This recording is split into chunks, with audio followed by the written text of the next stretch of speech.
We've heard from some of our other guests that childhood adversity plays a big part of who you are. Yeah. And you face significant adversity. You were ill as a child. Do you mind sharing that with us?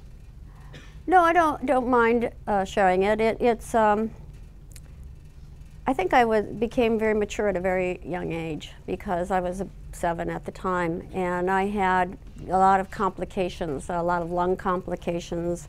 In addition, on top of that, I had what was called a burst appendix, and it poisons your system. You can die from a burst appendix. And I ran these tremendous fevers. I was put in the hospital, and the doctors told my parents after a couple of days that they couldn't do anything to save my life, that they would just have to face the fact that I was not going to live through the night. And my dad didn't accept it. I was really lucky as a child to have my father pull me out of that hospital and drive me down to the Children's Hospital in Milwaukee into the emergency room. And they didn't know at the time whether I was going to live for the drive even.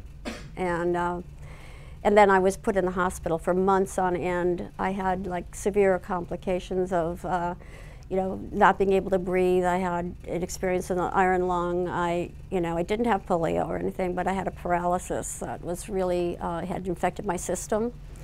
And it was really, it was a period of time when like I just said, I was 7 years old, and I think you're just really at the real age of reason at that point.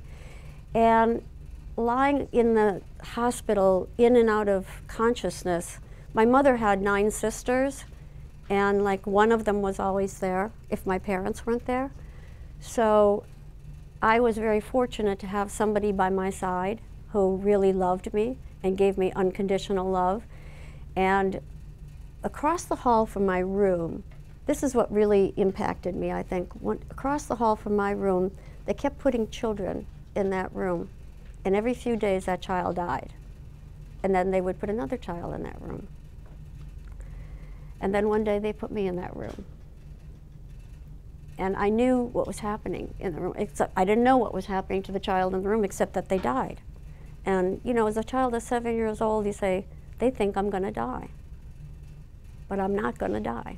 I'm not gonna let it happen to me. And I don't know if it's faith, luck.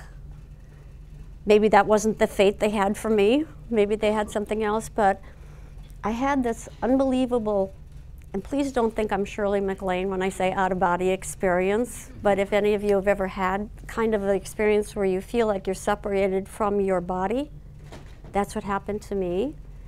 And this white, it's really white light pulling you.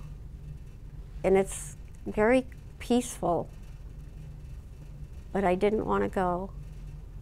And I kept resisting it.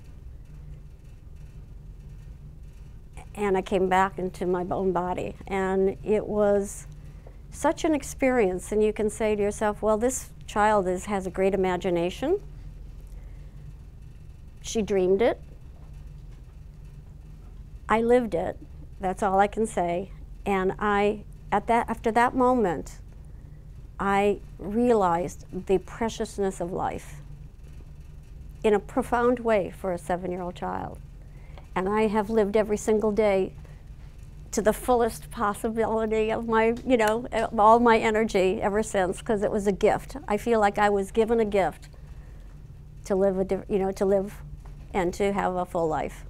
And I eventually, got out of the hospital and returned to school and took up speed skating and competed in speed skating and everything else I could compete in. And I was, I think I was very lucky to have that year where I was, really had to fight for my life. And I owe it to my parents and to all the love they gave me and all my whole family, really. I have a big family, and I was surrounded by their love. It was really wonderful. Love is a very powerful emotion.